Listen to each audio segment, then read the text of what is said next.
Hey, everybody. Welcome to the KillJoy Jake YouTube channel. You know, former hater of Scream 7. Just kidding. What is up, everybody? How we doing? Welcome in, welcome in. It's time for a little Scream 7 theory stream. Ladies and gentlemen, we are getting real close to that release date. It's coming up very soon. So, to get a little excited, we're going to start doing some more Scream 7 theory streams. Why the heck not? So welcome in. Throw out your craziest theory for the 7th entry. As we talked about in today's video, anything could happen in this new movie. That's kind of the fun of having a new Scream film on the horizon. So let us know what your crazy theory is, and we will surely get to it today. Be a lot of fun to get into. So I want to say hi to a few folks who are joining in. We got King Matthew III saying my theory for Scream 7 is that Gale is going to be the final kill, leading into 8. Especially considering it's rumored that Courtney has only 20 minutes of screen time while Nev has 40. Some fun rumors bouncing around about this one. Things that have me quite excited, let me tell you. Things that, if they're true, are certainly going to benefit this film quite a bit, I think. I'm at the point where if this is another requel, I'm going to lose my mind, and I don't think it is. So that has me excited. I think we're in for something good here. Hopefully. Fingers crossed, baby. But hopefully it's that. Hopefully it's something focused on Sidney Prescott and not just a secret requel where they're like, oh, we're bringing Sidney back and it's a Sidney movie, but then it's actually just like she's passing the torch to her daughter. I would rather it be something like, I don't want you to be involved with this. You know, I don't want you to be the next victim of Ghostface, so you're not going to have to you're not going to have to fight this off for the rest of your life. That would be kind of fun, kind of different. Subvert expectations. I would be very into that. What else we got going on? We got Picky Piggy saying hi, hello. JB has just joined the Ghostface tier. I greatly appreciate that, JB. Thank you so much. All channel members get an exclusive weekly review, which is pretty fun. This week it's going to be something a little special. We were kind of covering the big superhero movies of the last couple weeks, or a couple of months, I guess, in the last 2 weeks. This week we'll have a horror review for you, so I'm excited. We're going to be getting into some Jimmy and Stiggs talk this Friday for members. I'm literally going and seeing it tonight, too. So I am so excited for this movie. Cannot wait to see it. It looks like it's going to be something special. Villain Killin' Dylan is saying, yeah, boy, Sydney vibes. I love it, VKD. What's up, my friend? Thank you for being here. Thanks for hanging out. Thanks for talking a little Scream with us. Reaper Kid, currently #1 on the leaderboard here. Very nice. Saying, what's up, Jake Dog? That's me, Jake Dog. I feel Gale will die. It would be a great way to raise the stakes. I really think it would be kind of shocking to kill another legacy character at this point. I don't think I would see it coming after a lot of the drama, a lot of the behind the scenes stuff. You know, I've been so worried Scream 7 would play it safe. To kill Gale would be a big shock. I'd be like, damn, wow, we're really going there. We're really just going all out with this one. I'd be into it. I'd be into some crazy shit like that. Gale, I feel, could get a really tragic death because I almost feel like Dewey died in a very heroic way, but Gale falling back on her old ways and dying because of that, it would be kind of tragic, but maybe kind of fitting for the character, just like Dewey's death, you know? So I could see it. I wouldn't be completely against it. It would be sad, but it would be a shock, and I think that's what we all want from a new Scream movie. We want to be shocked. We want to be surprised. Just Jess, what's up? First, I don't know about that, fella. You're more like 6th, but but you're here nonetheless, and I greatly appreciate you. Thanks for hanging out with us, Jess. Thank you. And before Madison says it, all chat, I'm changing it to that. So if she comes in here saying that shit, you tell her that we changed the chat already. I'm ready for it today. Damn it. No, I'm just kidding. Reaper Kid is also saying, you heard that Sydney has multiple brawls with the new Ghostface, but one is described as extremely intense. I'm all about that. I'm all about some intense brawls. I want to see her fight Ghostface like MMA style, boxing gloves and everything, just some right hooks. You know what I'm talking about? No, you don't know what you're like, no, please God, don't let that happen in Scream. That's my worst theory yet. Gory Tiger's with us saying, what up? Paula Fitzhenry, hi, hello. What's up? RJ Skarenki is saying Gale hosts a podcast with the entitled what? Woodsboro Murders. I'm trying to figure out what you're saying here. Then gets stabbed in the studio while Sydney is listening to the podcast. It's like a live show or something. She gets killed while it happens. Brutal.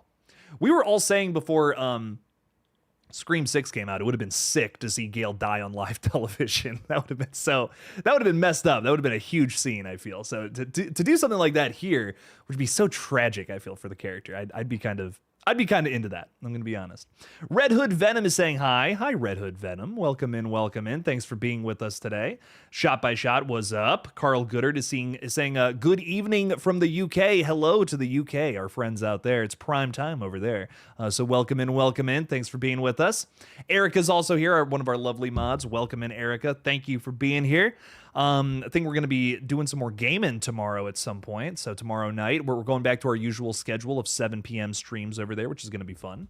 But we're going to try to play, I don't know, we're going to try to play something. Maybe some Repo, maybe, I don't know, one of the familiar games, maybe a Dead by Daylight. We'll get into something. I want to talk with the fellas. It's been too long since we've done a stream with all the friends, all the all the gang members of GullGotha. So maybe we'll get that going sometime tomorrow. I'm excited. Villain Killing Dylan, also excited for Toxic Avenger. Real hype for that here in a couple of weeks, end of the month. Definitely a movie I am over the top excited for after we learned a little bit about the monster dong we're all going to be seeing in it. And yes, folks, you heard that right. They revealed a picture of what the hell's going on in this movie. We're going to see Toxie's dong. This is what this is what the fans have been clamoring for years. Well, that's what we want to see more than anything. So I'm so glad that they finally responded to fans and gave us what we wanted.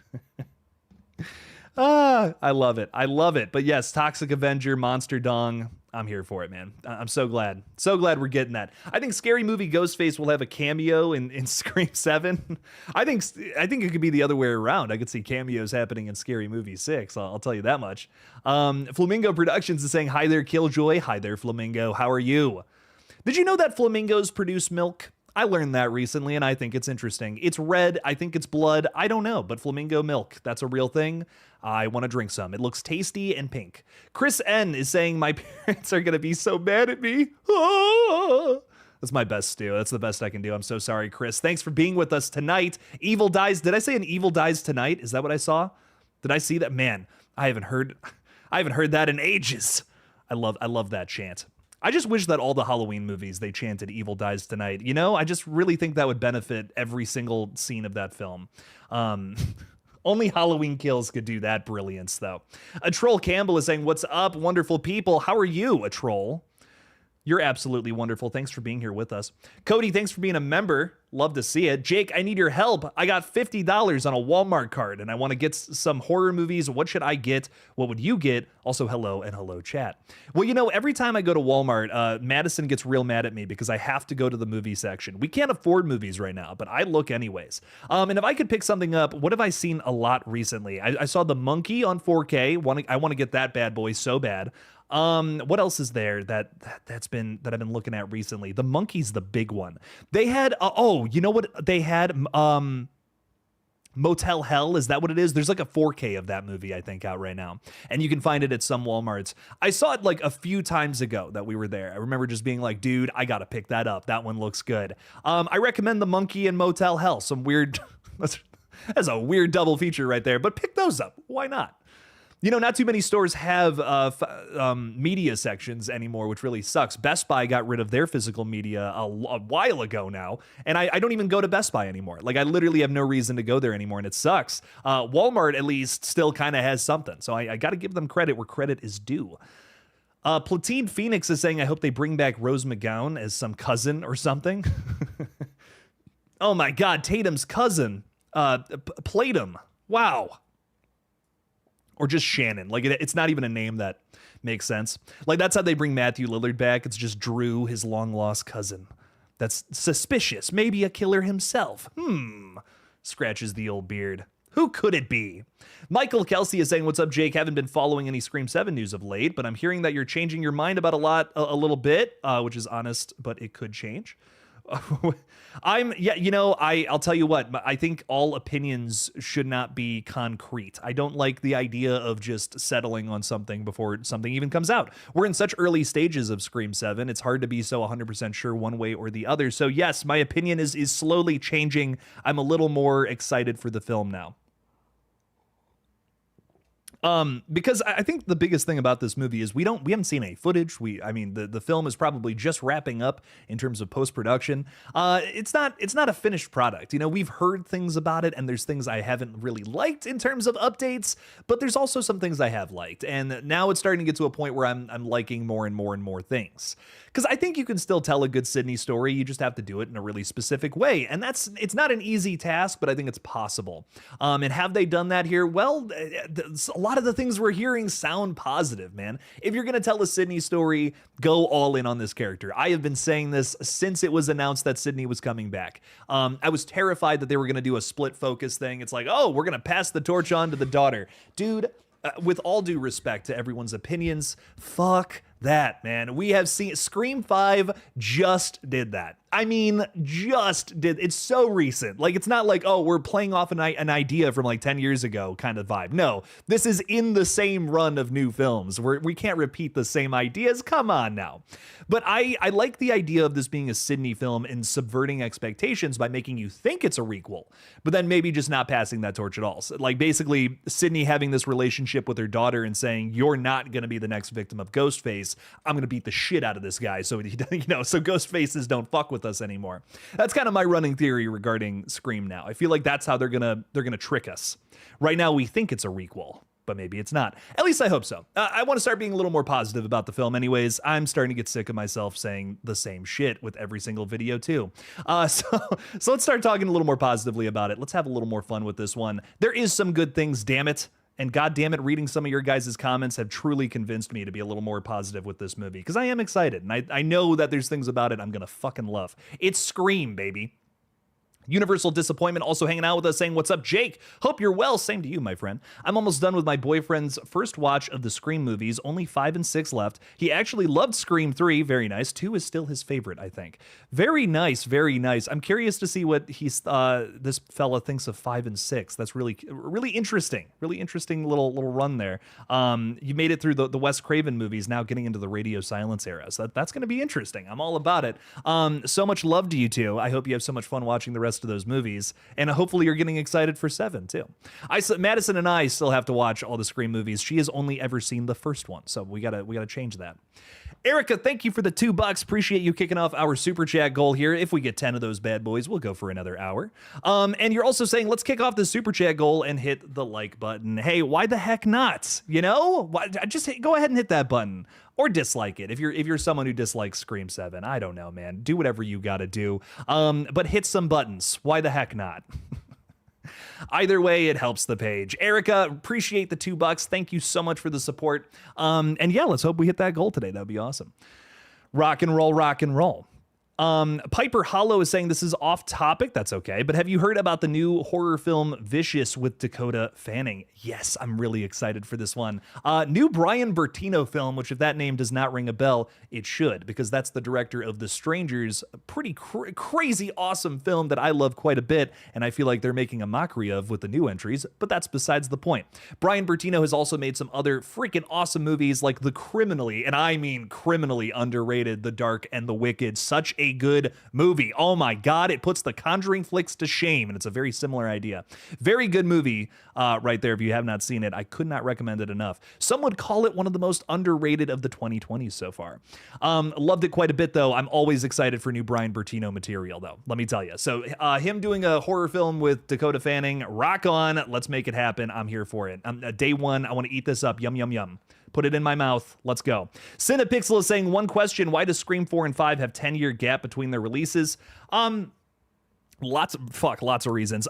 So first and foremost, they had been trying to make a Scream film beyond Scream 4 for a little while. Then Wes Craven passed away, and then there's kind of this uncertainty with what was going on in the franchise. 4 years later, it was announced they finally got something moving with Scream.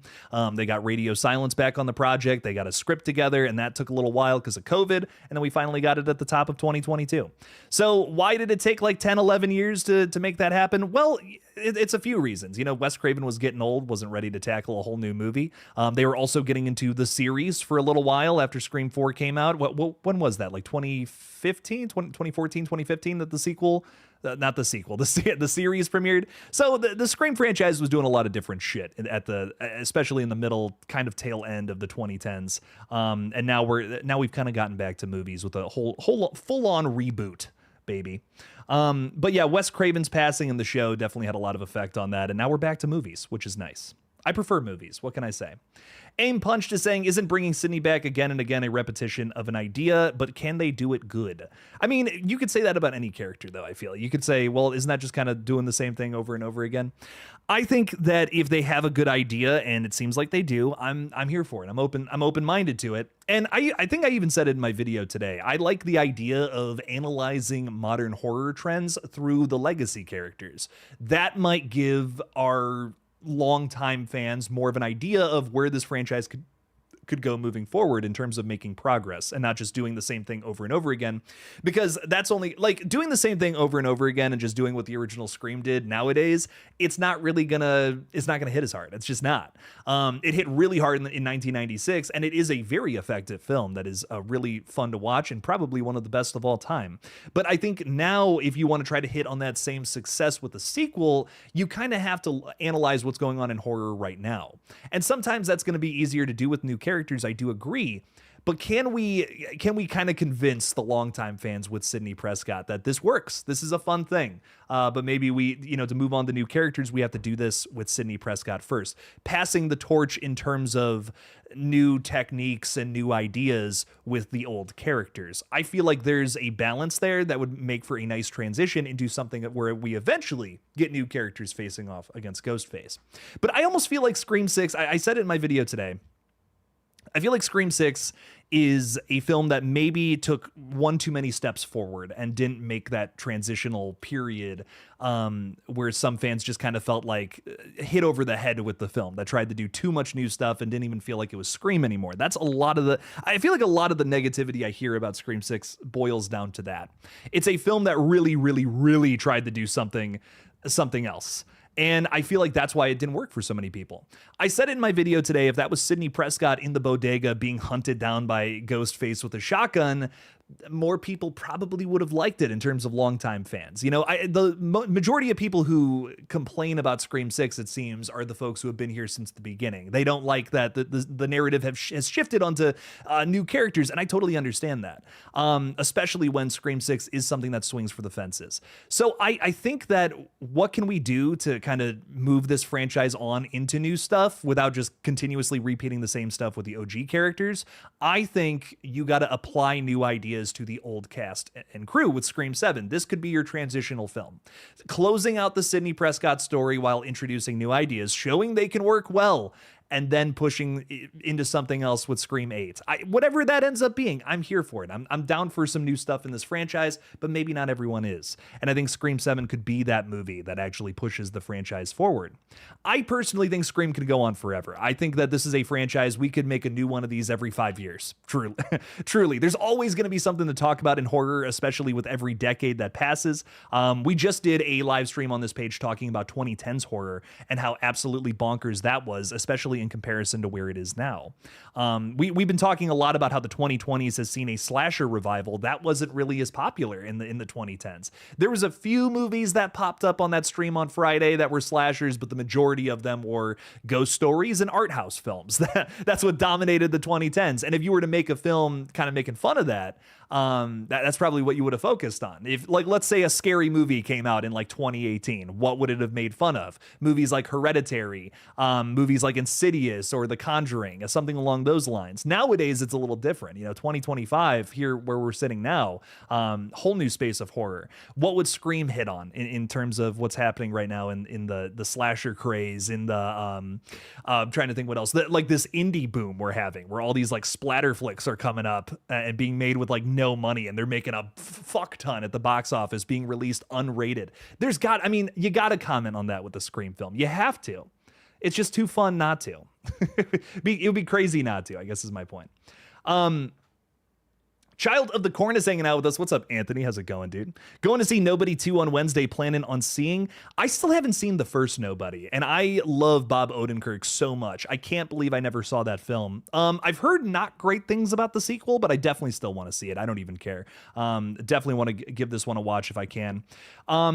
Yeah, we'll see if I can catch up on that. Too many fucking good movies coming out lately that I don't know how I'm going to get to all of them, but Jimmy and Stiggs is a priority in my opinion because god dang, that trailer looked good. I think I'm going to love this film. So I'm really excited to see that one later on tonight after The Lethal Collective, of course, which I see someone asking about that. Erica is saying, Jake, Lethal Collective is a go tonight. Yes, asking so I can send this link tonight's page. If so, yes, we will be live on the Night Watch Zone page later on tonight at 7 p.m. Eastern time, about 3.5 hours from right now. We will be streaming, talking about weapons. The Lethal Collective will be giving their take on the very huge hit that is the new film from Mr. Zach Krager. I'm really excited to talk a little bit about this one. So much to break down with what is, in my opinion, a new horror hit, maybe a new horror classic, which Erica, I saw that you really liked that one quite a bit. I know you posted a whole review in the Discord. I thought that was awesome, by the way. I'm glad you vibed with it. But yeah, I could talk about weapons all day long, so I'm really excited to get into that stream a little later on tonight. Definitely stop on by. Who else do we got hanging out with us? We got Awesome Thanks saying, saw Jimmy and Stiggs last month at an early screening with the director. Was a ton of fun. Got to ask a handful of questions afterwards. If you like Joe Bagos' other films, you'll like this too. I really do like a lot of Joe Bagos movies. The first movie I saw from him was, I think it was Almost Human, if I'm not mistaken on that title. Really interesting flick. My thing about Joe Bagos though, and I really do like a lot of his stuff, but there's always I feel like a missing piece to some of his movies. And watching the trailer for this one, I'm seeing everything I love about all of his previous flicks here, but then throw something else in there. There feels like there's an extra spice or some kind of other element in there that I think I'm just gonna really vibe with. I could see this being my favorite from Mr. Bagos, and I'm quite excited to see what this is all about. Last one I saw of his, I believe, was Christmas Bloody Christmas, and that's another film where I'm like, a lot of this works for me, but then the ending just goes on for way too fucking long. If you've ever seen that movie, you might know what I'm talking about. They just could not kill that fucking robot. God damn. But lots to love with Mr. Joe. I love a lot of his movies quite a bit. A name that doesn't get enough praise in the genre, in my opinion. And I'm really excited to see what this one is all about. Matthias Henry, what's up, my friend? Isabel May is such a good actress. I have heard she's excellent on that Yellowstone prequel series, which that's something I've never watched. My folks love it though. My folks love Yellowstone. I know nothing about it. Absolutely nothing. So I hope she rocks. I hope she's good in this. I just hope I don't want her to be a co-lead, man. I don't want co-leads in this franchise anymore. We've done that. Been there, done that. Move on to something else. Let's tell a focused story. I feel like murder mysteries are better when we have simple characters and simple narratives to keep the complexities of the mystery separate from the actual narrative happening first and foremost. Raggedy Man is hanging out with us. Thanks for being a member, my dude. Yo, yo, yo, what's up? Are you excited for Scream 7? Let me know. I'm curious. Paula is saying, haven't seen Weapons yet, and it looks crazy. Love Scream. We will be spoiling Weapons on the stream later on tonight, Paula. I'm so sorry, but definitely stop by if you don't care. I know some people don't care about spoilers, but I'll give you that warning. Cinepixel is ranking favorite New Line Cinema films. Number 1 is It. Number 2 is It Chapter 2, and then Final Destination Bloodlines in number 3. Very nice. Okay, very nice rankings there. I love Final Destination Bloodlines. Got to rewatch that one. Picked up the Steelbook recently. That was so much fun on rewatch. Very good time.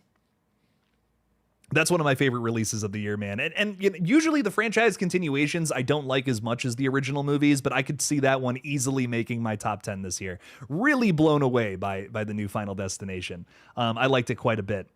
Awesome Thanks is saying, I will say absolutely nothing more, except there's some fantastic shots in there. I'm hyped up. I will have a full review for Jimmy and Stiggs for members only coming out this Friday. So really excited to get into that one.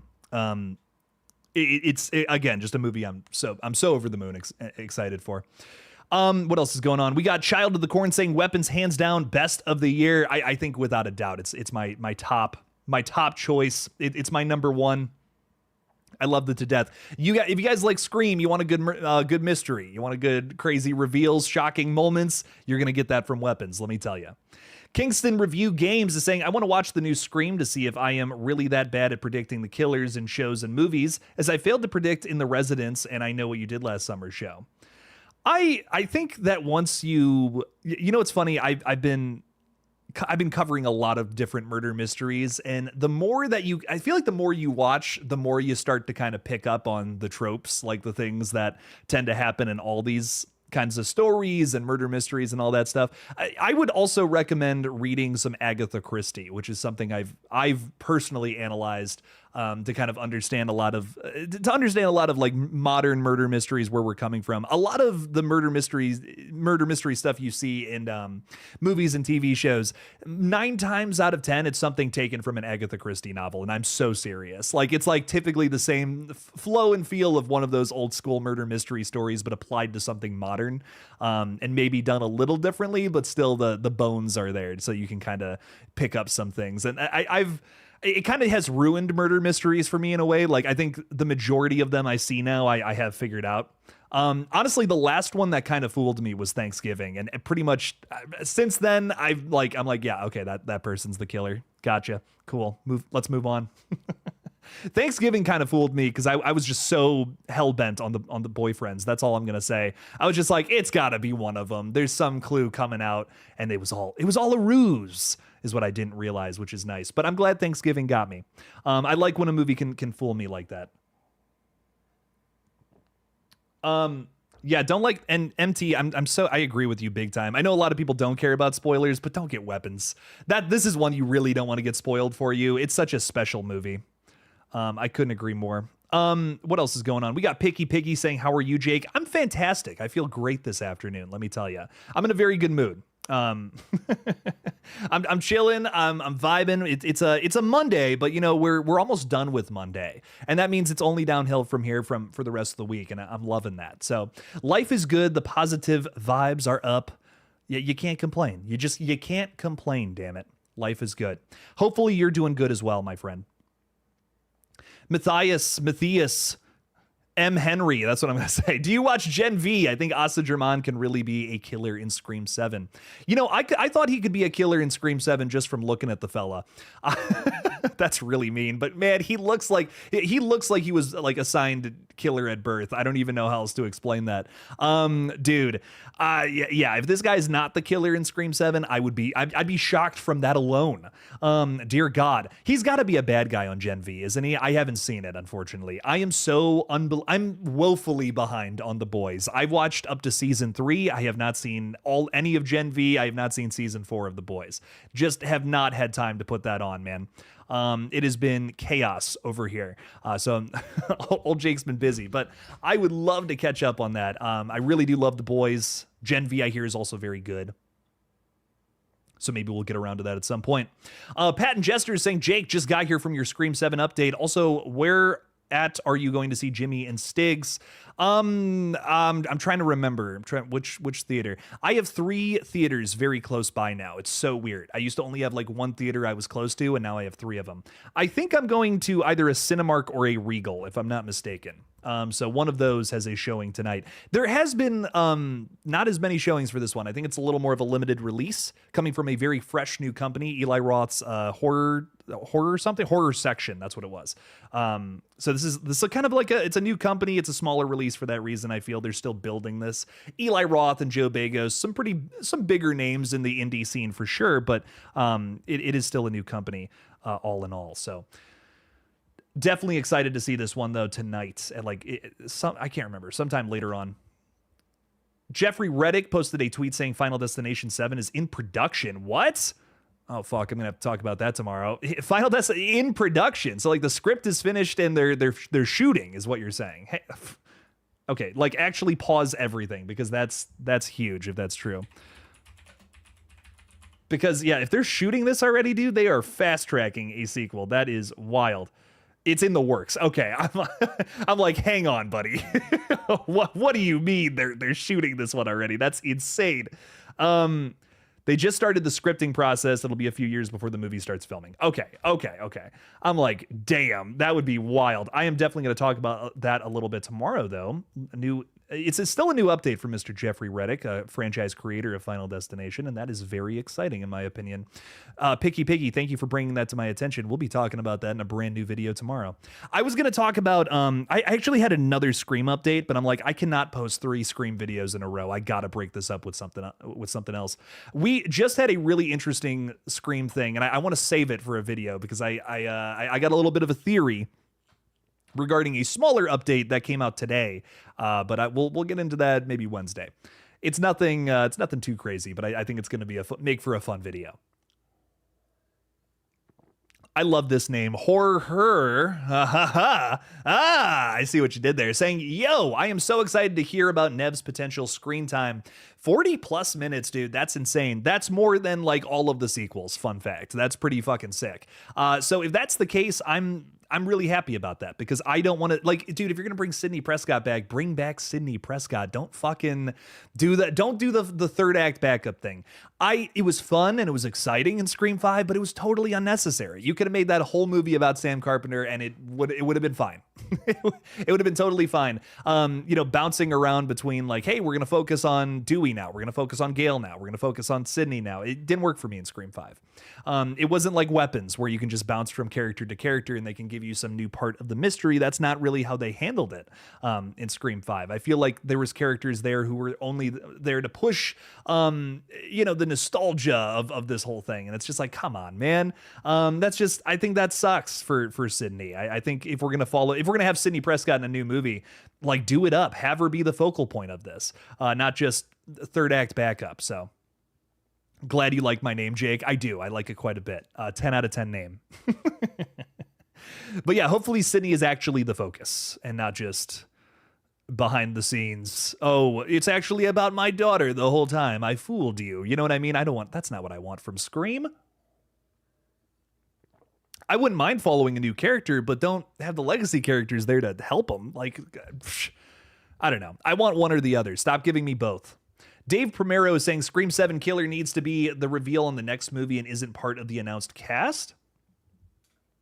I like the idea of doing a cliffhanger. This is something that Kevin Williamson has wanted to do in the franchise for a very long time, but never got the okay, never got the green light, especially from the previous producers, I should say, of the franchise. So I would love to see that finally happen. That would be so fun for that to come to fruition here. It sounds like they're already going into production for a Scream 8. So maybe this is happening. Maybe the cliffhanger is finally happening sometime soon. Squidward Tennis Balls is saying, saw Weapons on edibles with my girlfriend. Wouldn't it be insane if like Squidward from SpongeBob actually just came in here and was like, I took edibles and watched a terrifying horror movie. Okay. Okay, Squidward. How are SpongeBob and Patrick doing? Are they fucking blitzed too? It was easily the best theater experience I've ever had. This movie blew me away with every twist and turn. Also, I kind of don't want a sequel for this. I couldn't agree more with everything you said, my friend. I need to see this movie high now. I didn't realize how cool that would be. No, but seriously, you don't want a sequel for this though, and I couldn't agree more. We already have what is it? Is it New? I can't remember. New Line, Warner Bros, I believe, saying that they want to make a prequel to this movie, and no spoilers, but I don't think they should do that. I don't think it needs a prequel. I don't think we need to know more about where the horror is being generated here, where it comes from, I should say. I just like the fact that they gave us just enough to tell that story, and that's all we needed. There's still mysterious elements by the time this one wraps up, and I liked that. Keep it mysterious. We don't need everything. We don't need every single side of it, I feel. I think some people want that, but what they don't realize is it ruins the mystery. It ruins mysterious elements that could have just been left unexplained. Would it really add something if we knew more about certain things of that movie? Would it really add anything? I don't think so. I feel like in most cases it won't, but sometimes it does. And that's why you make a prequel. In this case, no. I disagree. I don't think it would really add anything. Also, I feel like it's a smaller scope of a story. In something like Alien, right? We have a bunch of prequels. We have an ongoing series that continues tomorrow night. by the way, which I'm really excited for, that will have that has a way bigger world and history to it because of all the different elements. Weapons, you don't need that. You don't need to turn it into something larger. It's a great small town USA story, and it doesn't need to be anything more than that. With something like Alien, it lends itself to a bigger, to a much larger audience. A larger world, more things happening, more interest. There's this entire evil shadow corporation that's kind of the big bad of the original Alien that a ton of the other sequels and prequels have expanded upon. That makes sense to do a prequel movie for, but I don't think we needed that for, I don't think we need that for something like Weapons. Not everything needs to be a universe. You know what I mean? I think that's something that a lot of modern continuations make the mistake of. Save Robbie is hanging out with us. You're so excited for Scream 7. I think it'll be the best sequel. I hope so. Fingers crossed. That would be awesome. Nothing would make me happier. John Best is also here with us saying, how are you all today? I'm fantastic. Thank you for asking, John Best. I imagine you're doing the best, but let us know in the chat, my friend. Gina's also with us. What's up, my chunky Jordy? You'll be fine in a few days, I hope. What's going on, not Erica? What's going on, Gina? What's happening here? I hope you're okay. I don't see what's up, but I hope you're doing all right, and I hope you're chilling out there.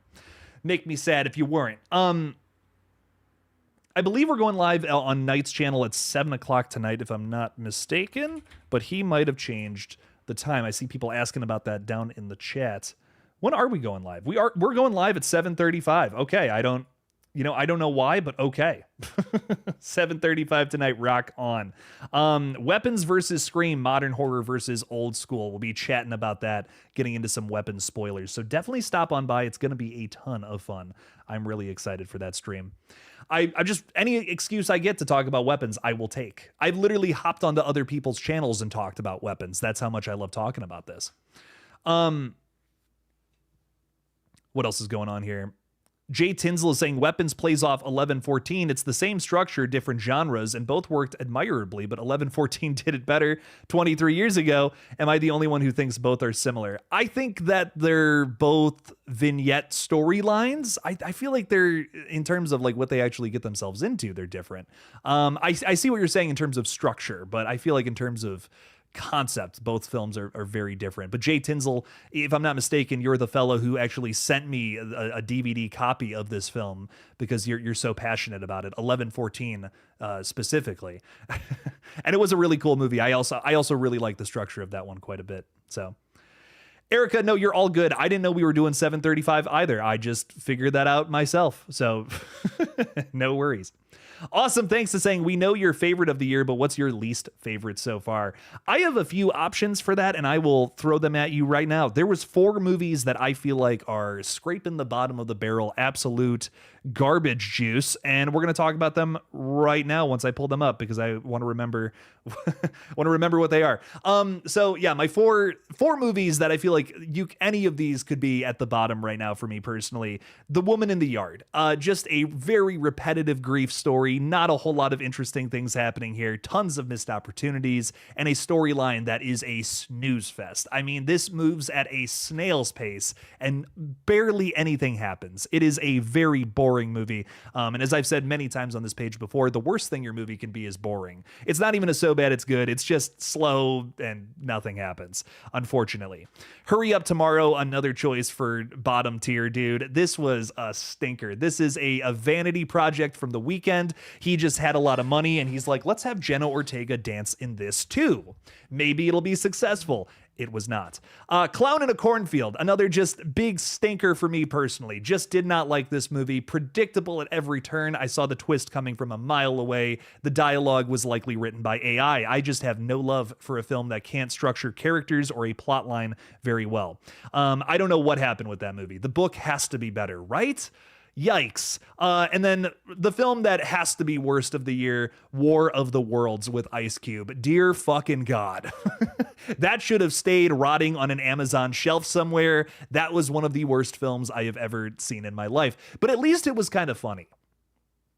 It was kind of so bad it was good in a lot of ways. But then it had like little peaks where it was like so bad it was good, and then like these valleys that dragged, dude. It really is just Ice Cube sitting in a fucking cubicle most of the time, freak going like this.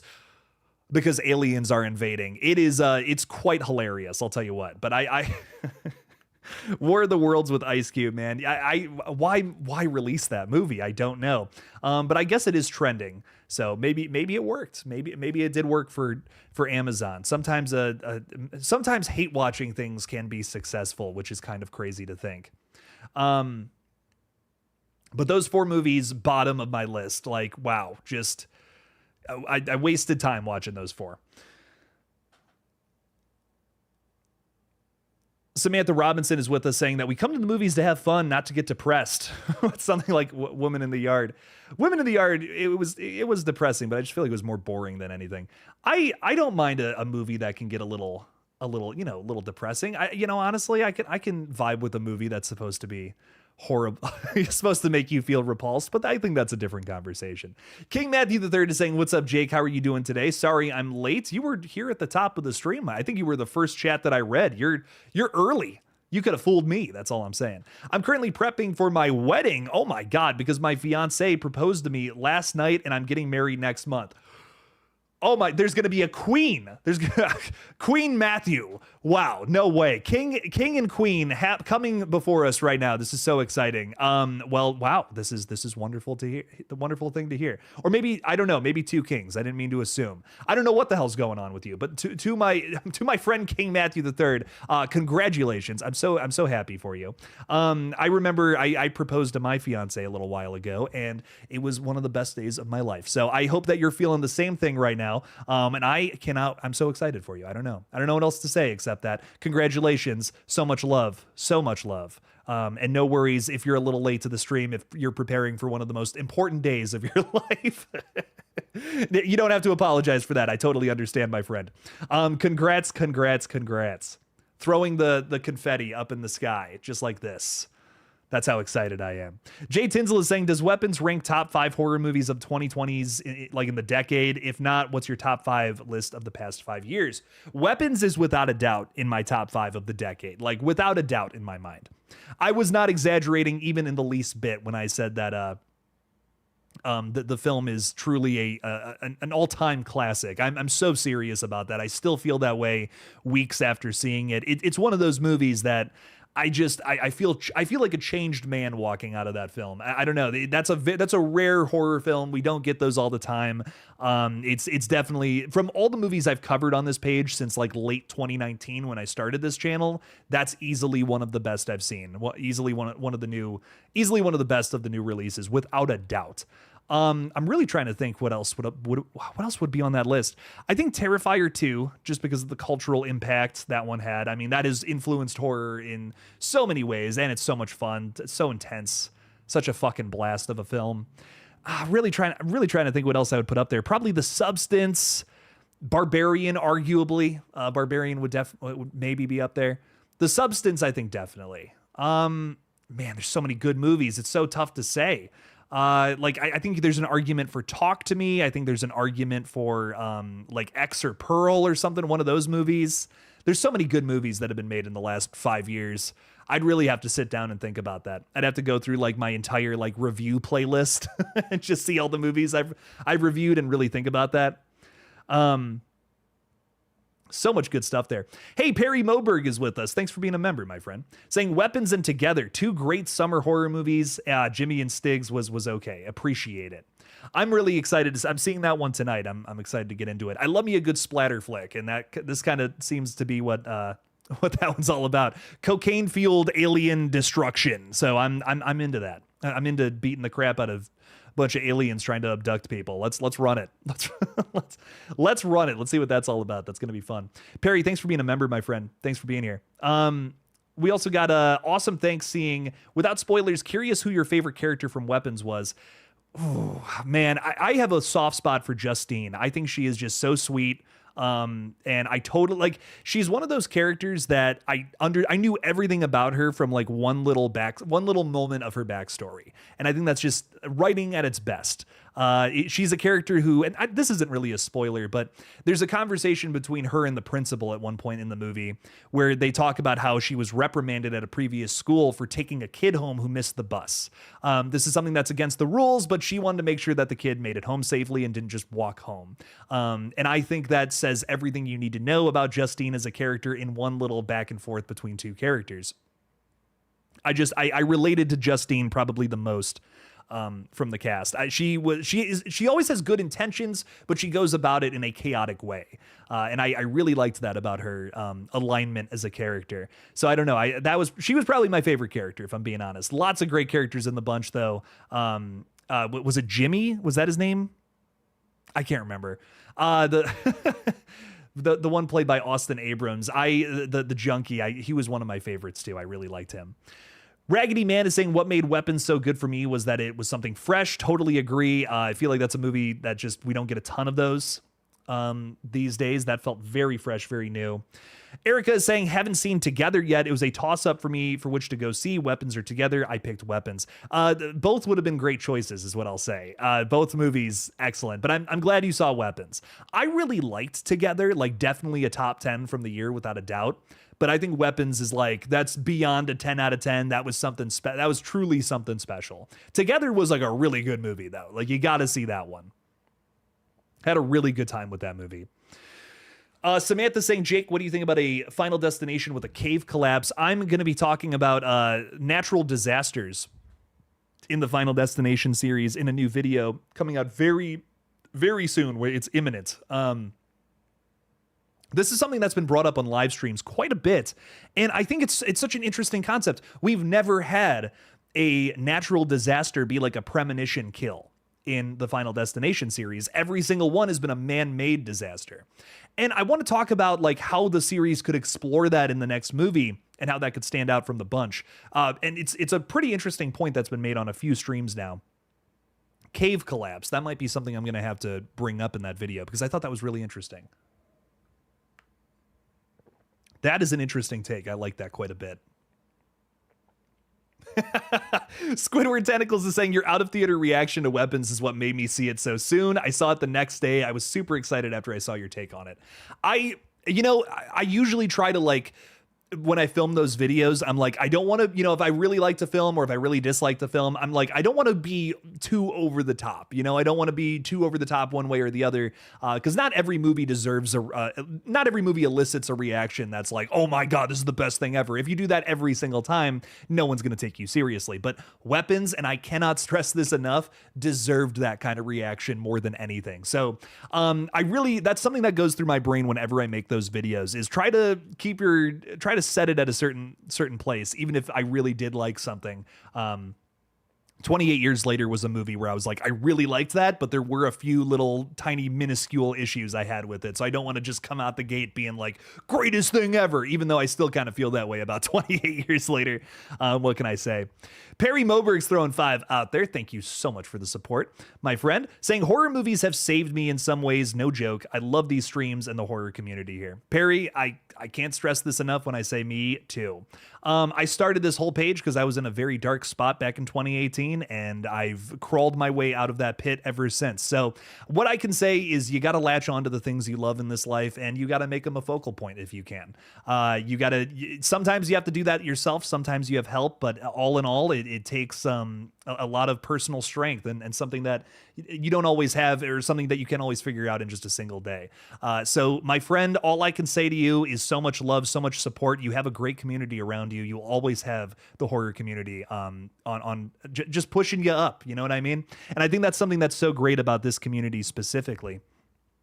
I've done a ton of different YouTube channels over the years, a ton of stuff, been a very small part of a lot of different communities, and the horror community by far is always the best. I just love the folks here. Going to horror conventions is one of my absolute favorite things I get to do, outside of like streaming and talking with all you guys here. So it's something that I'm just so grateful to even be the smallest part of, and I will forever, hopefully, hopefully be able to keep doing this in the future. So I'm just, I'm grateful for every day I get to wake up and be a part of this community, my friend. So Perry, thank you so much for the 5. I really appreciate you being here, dude. And thank you for all the support of the page, Perry. That has not gone unnoticed by any means. I know that you're always coming into these streams, doing the channel member thing, throwing some super chats out there, and I greatly appreciate it, my friend. Thank you for being here. Jason Dyer also throwing 5 out there. Jason is also an OG here. Thank you for being around, my friend.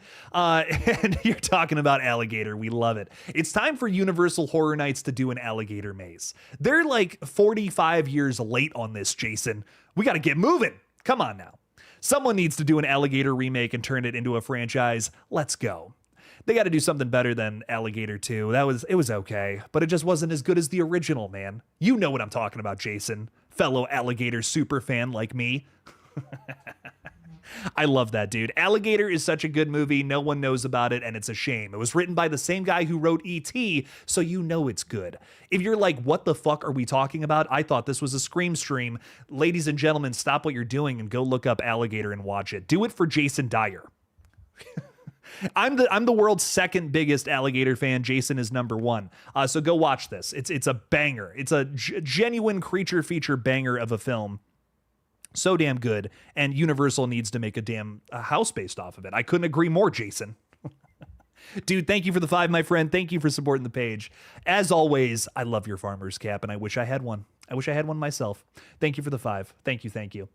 I saw someone throw this in there earlier, and I just wanted to get to it. Someone was asking about Sinners. Dude, that's, a lot of movies have gotten some love tonight, and I'm so sad that one hasn't come up yet. Sinners is so good. Another, blew my mind kind of movie. Another totally towards the top film that I just loved. It felt more like an epic than a horror film in a lot of ways. I feel like we've gotten a few movies that kind of felt along those lines. Like Weapons, Sinners, and 28 Years Later all had like this epic element to them. That was really impressive and just so cool. So I couldn't agree more. Sinners, that's another one I could talk about all day long.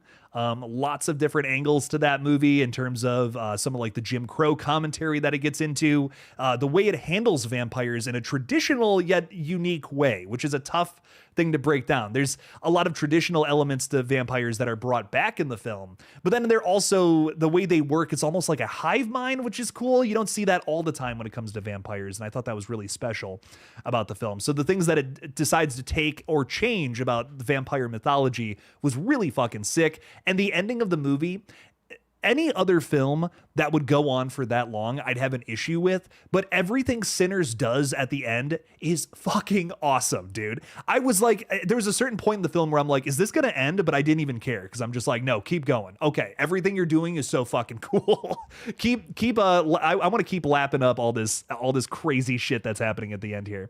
But Sinners was a truly impressive film. Ryan Coogler is welcome in the genre anytime he'd like. Craig Thomas Gibson is saying, I'm here. I saw it together and it's a 10 out of 10. I totally agree, my friend. Fucking banger, dude. Fucking banger. Ooh. And I saw you were talking about Good Boy too. Who's excited for that? It's basically a Conjuring film starring a fucking dog. I'm so excited. What? Like, I'm seeing that day one, dude. That's going to be awesome. There's no protagonist I could root for more than a fucking dog. Are you kidding me? Like, yes, I'm sold. I don't even, like, if the movie sucks, it's not. Straight up. Like, you can't hate this film. It's an incredible idea for just a movie in general. There's no better way to win me over than having a dog as your protagonist. Like, how can I even review that? How can I even review that movie? What's his face who made that flick? Ben Leon something. I literally just made a short about it today and I already forgot. David Shaw is saying, is Sydney getting more screen time than Gale in Scream 7? According to the rumors, yes. And the rumors, I believe. David, that's another thing. I totally understand if you saw today's video and you're like, well, Jake, that's a third-party source. I don't even know if that's happening or not. This is a fella, Jude, over on Twitter, who I personally trust. I've had a conversation with the fella because I remember he was posting a lot of Scream 7 stuff. And I'm like, I messaged him. Usually I'll come on here and make my little videos and say, I don't know if that's true or not. But I decided to shoot a message out to this fella and ask, hey, what's up with all this? I can't say any more than that. I've sworn myself to secrecy. But all I can say is I trust Mr. Jude on what he's saying about the film. There's something that he was able to That's all I can say. But trust me on this one. I think he's telling the truth. A lot of third-party sources we've talked about on the page before where I was like, I'm calling bullshit on that. I don't know if I believe this fellow, what yada yada, whatever. Jude is somebody I actually trust. So that is why I've been covering a lot of his updates very closely. But yes, it does seem like that Sydney is going to get more screen time than Gale, which I feel like is a norm for the Sydney-focused Screams, right? I feel like that's not like the most insane thing. I'm excited for that though. I'm really excited to see what they end up doing with this character, making her the focus again. And I hope it's something good, man.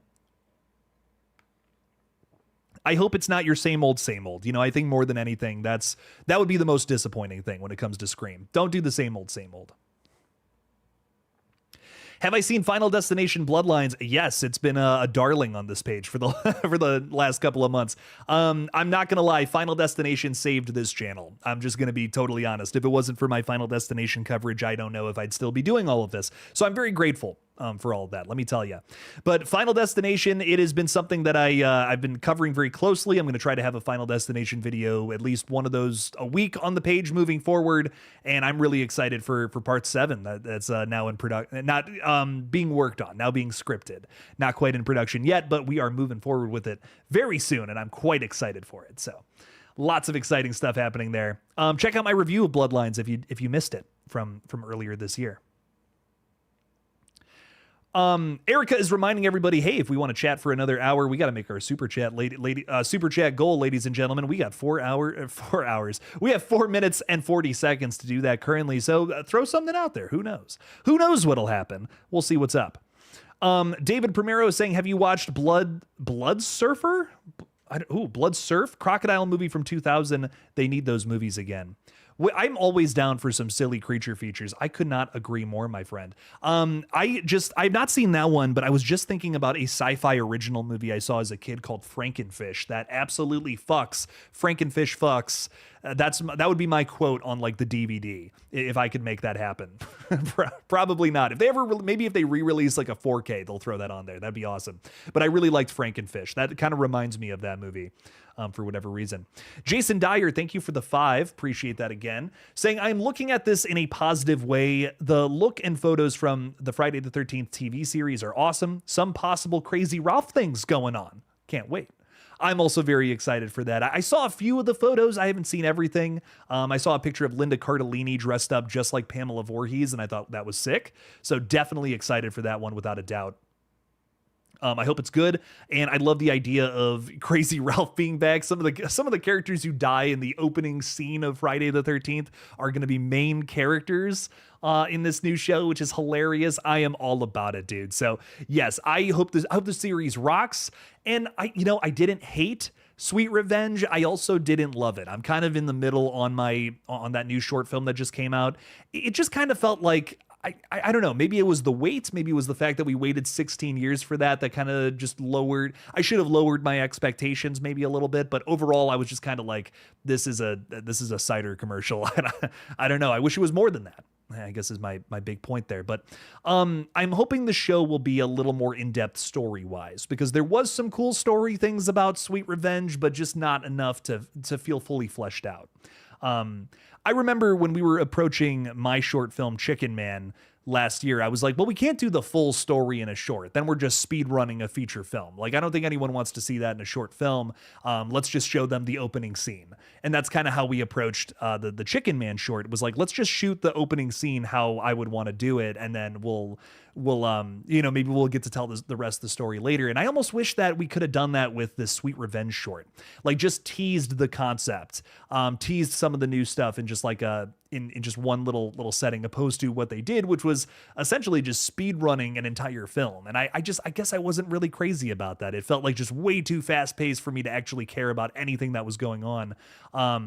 And I don't know. I wish it had been like the opening scene to a Mike P. Nelson Friday the 13th. I feel like you could have teased all the ideas that were present in that short in what would have been an opening scene to a movie, essentially. But I also feel like maybe Mike felt that this was going to be his one chance to do something Friday the 13th. Let's do the full story. I think maybe that could have been it. Maybe that was the maybe that was the idea there. There's like no chance of doing more with that property just as of right now, so let's get it in while we can. I understand that. Jay Tinsel is saying, is Weapons better than It Follows? Bizarre comparison, my friend. But I'll say, I think I liked, man, that's tough. I haven't sat with Weapons long enough to really make that comparison. I've seen It Follows a million times. So like, instinctually, I want to say It Follows I like more, but Weapons, it's a very good film. I've only seen it once though. So I gotta definitely go and watch it again before I can say 100%. I've only seen it once, that's a tough one. King Matthew III is saying, I just wonder how a Sydney-focused story is going to work for Scream 7, especially with her relationship with Gale, since Dewey's dead and Sydney and Gale only were friends because of Dewey. Well, could that change the relationship here in 7? I mean, that could be a fun thing to explore. They don't necessarily hate each other anymore like they once did, which I think is fun. I actually kind of like where their relationship, how far it's come since the events of Scream 1, punching each other in the face and all that. I would like to see I would like to see that relationship evolve in 7 though, and I'm sure that's going to be a focal point. Jason Dyer throwing $2 out there, dude. Again, thank you for the support. Did you see the radio tower in Weapons? Ah, yes, the same one from Halloween Kills and Halloween Ends. That's what it was the whole time. It was Silver Shamrock. I knew it. I knew it was Silver Shamrock controlling those kids. They shouldn't have sat in front of the TV when the Magic Pumpkin was on. Come on now. Weapons spoilers, I guess, right? It was a Stonehenge controlling them the whole time. No, that's really funny. There was a radio tower in Weapons, though. I don't want to say any more than that about if there was a radio, like what the point of that was, but that was in there. That certainly was in there, as well as a. I'm not going to say that. I'm like, ooh, I'm gonna hold my tongue on that one, but. There was a radio tower, and man, it did remind me quite a bit of, I don't know why, but I just could not help but think of Halloween Ends watching that scene. I'm just like, oh man, here Corey Cunningham's coming into the back half of this one. I don't know how, but that's where we're going. Horror is saying, I think Sydney and Gale have a level of unspoken respect for each other deep down. I think after surviving so many different, attacks and massacres together, they've been through the ringer so many times.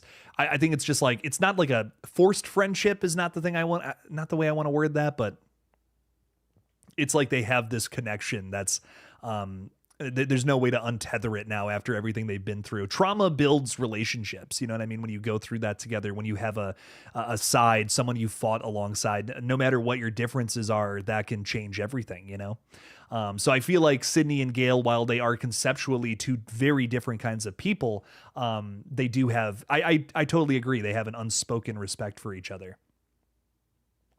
But I do feel like there's almost like a little bit of love there too, because they have gotten out of so much bullshit together too. Especially like in Scream 5, like that was honestly maybe my favorite thing about their appearances together is that they really felt like they were a family now after all the bullshit that they had gone through. So it was like, okay, that was kind of nice. That's a nice evolution of all the history that preceded this. I feel like that feels very natural. And without that, I feel like maybe that bond wouldn't be as strong. So I want to see how that evolves here in Scream 7. But I also think that they're on a weird little trajectory with Gale's character. She's kind of fallen back on her old ways. Maybe that's because of Dewey's death.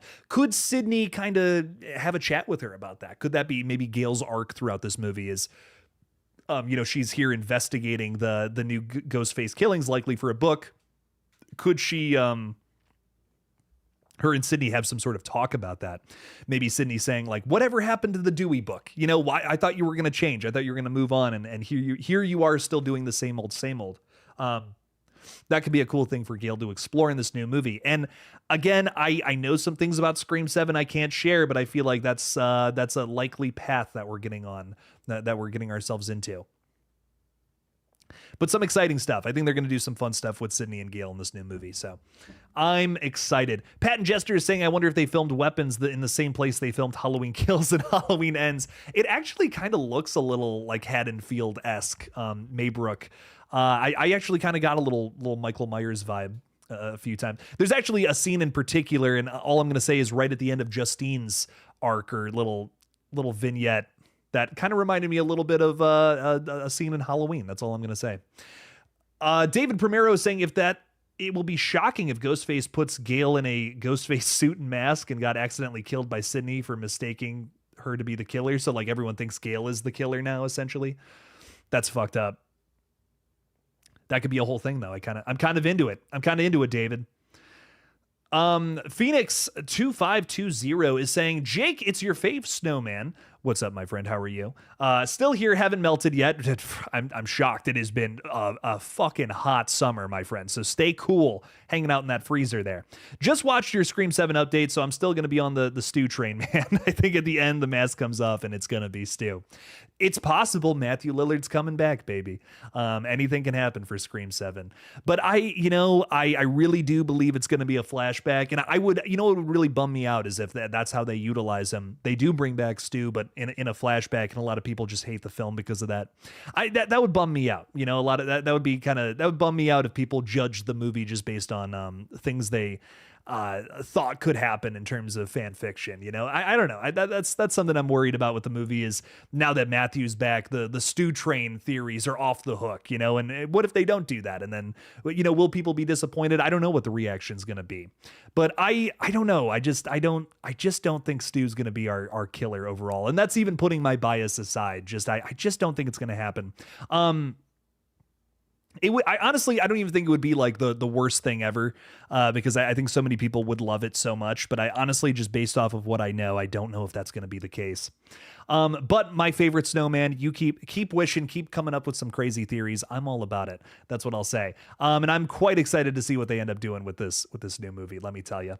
Ashton Luck is saying hello. What's up, Ashton? How are you? Welcome in. Welcome in. Thanks for being here. You got a sick profile picture. I don't know what it is, but looks kind of cool. Is that a Patriots? I think that's the Patriots logo. I can't tell, but it looks cool. King Matthew was saying, I don't think Gale should write a book about Dewey because Dewey hated how Gale was treating Sydney with writing stuff about Sydney and Dewey. Even hated what Gale wrote about him in Scream 2. Yeah, but it was, what was the word? That tabloid crap. That's how we've heard it described before in the past. This would be a what's the word? This would be a like a biography essentially on the character of Dewey, a true hero who deserves having his story told. And I feel like that's kind of the vibe I get after Scream 5 is she's going to do that opposed to, making a bunch of drama and all that bullshit in something that's supposed to kind of be controversial and stir up some anger in people reading it and maybe the people it's about as well. So I think Gale is past her shock phase and moving into a little more nuanced writing. I think that was kind of what that was supposed to symbolize and show the change in character. You know what I mean? That's that would have been important for Gale's arc. Now it feels like we're going down a different route. Jason Dyer throwing $2 out there again. Thank you for the support, my friend. Running like a bird ends tonight. You're running like a bird ends. Huh? Does that mean you're flying? You're flying around like a bird? I don't know. I'm sorry. I'm so lost on that one, Jason. I want to watch Alligator now again, though. That's what I'll tell you. That's what I'll say about that one. Jason, thank you for the $2, my friend. Again, you're number one, baby. We love it. Jason, thank you. Fort Misery Gaming is saying, don't you know everything about Stu, though, Jake? I will not say. I will not say if I know everything about Stu. Phoenix is saying, I fucking hope not, man. Why hire a major actor like that for 2 seconds worth of film? We'll see. We'll see soon. King Matthew III, my only problem with Stu coming back is how could he hide being alive, especially with a nosy reporter like Gale lurking around. Gale would have been the one to find out about Stu surviving. I just feel like how 30 years have gone by and Stu just now decides to come out of the cave and start killing people. If they had done it in Scream 3, I could have vibed with it. You know what I mean? If it was like a couple years later or something and he comes out of hiding, maybe gets, someone finds him out or something. I could have vibed with that. I could have vibed with that twist back then. It's tough now though. It's a tough thing as of right now. Your favorite liar is saying, Theory, what if the opening is in Stu's house? And that is why he's going to be a main part of the story. Having the house burn on the 30th anniversary of Sydney's mom would really push the story. I think I know where a certain scene is going to take place in the film, but it's not. I think it's not what you expect. That's all I'm going to say. That's all I'm going to say. Your fave liar. I like that though. I think that's fun. It's tough talking about all this, let me tell you. Craig is saying, Jake, check your Discord. I will after I stream, I promise. MT is saying, I'm hoping Mark Consuelos is the killer in 7. So hyped for tonight's episode of Alien Earth. I'm so excited for more Alien Earth, dude. That show rocks. Oh, I'm really vibing with it. Even the Sid the Sloth cameo. I even liked that. What can I say? The Ice Age stuff is weird, and I hope we're past it after episodes 1 and 2, but hey, we'll see. We'll see what happens next. For Misery Gaming is saying, Jake, did you see my photos sin? The Discord forum, all the set pieces and food booths. I saw I think you sent me something of one of the Terrifier things at Halloween Horror Nights, which, ladies and gentlemen, anyone who gets to go there, I am so crazy jealous. Yes, you sent me a photo of yourself at yes, I do remember this. Yeah, I responded to one of them. Dude, that was sick as fuck though, man. I'm so jealous. I want to go so bad. I want to go. They have a Terrifier haunted house this year, and they even have a Clown Cafe food stand where they're going to be selling very funny food, and I'm all about that. So I'm quite excited. I am quite excited. There are certain questions in the chat I can't answer. I'm so sorry. I'm going to have to plead the fifth on some of these things, but I've said it before and I'll say it again. I just had to learn some things about Scream 5, some things I know, and I just can't talk about. Because again, we're not here to spoil things. We're here to build excitement for them. I had to kind of spoil myself on this movie a little bit because I was starting to get a little frustrated with some of the updates. So I dug a little too deep, but that's all I'm going to say. Unfortunately.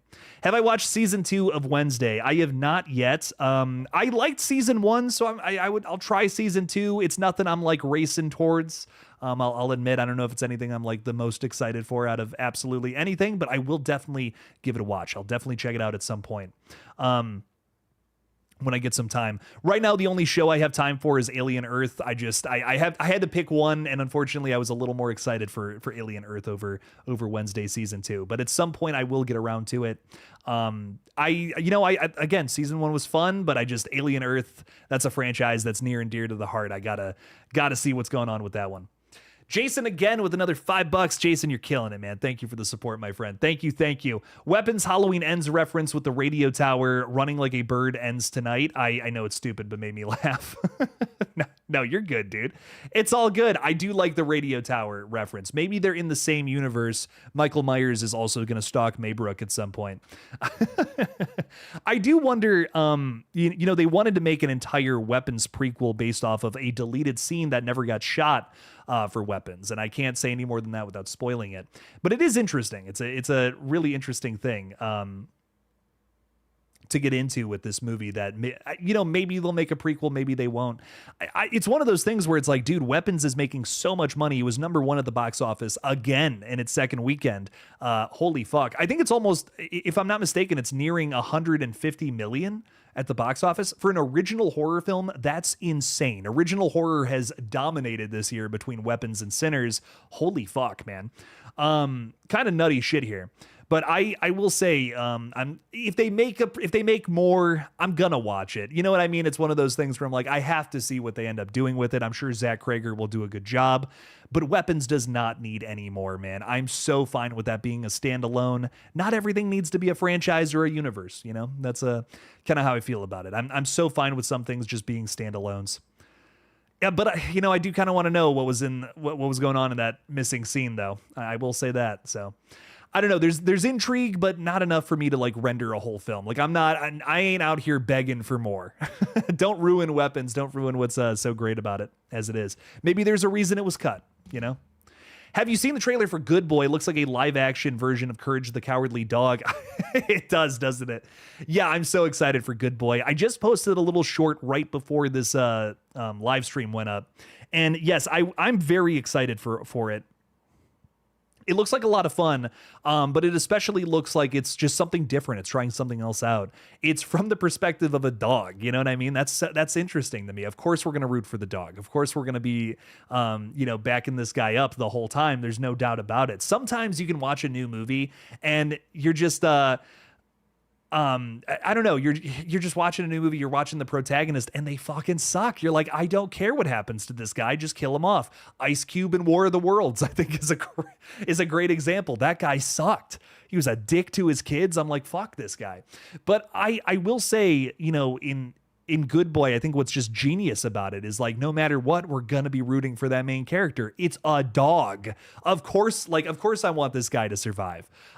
So I think it's kind of a brilliant movie just in and of that. But then it's going to also have some Conjuring-esque jump scares. It's PG-13. It's going to attract a big audience. I could see this being another very big original horror hit at the top of October here. So we might have even more original horror hits to talk about in the coming months, which is so exciting.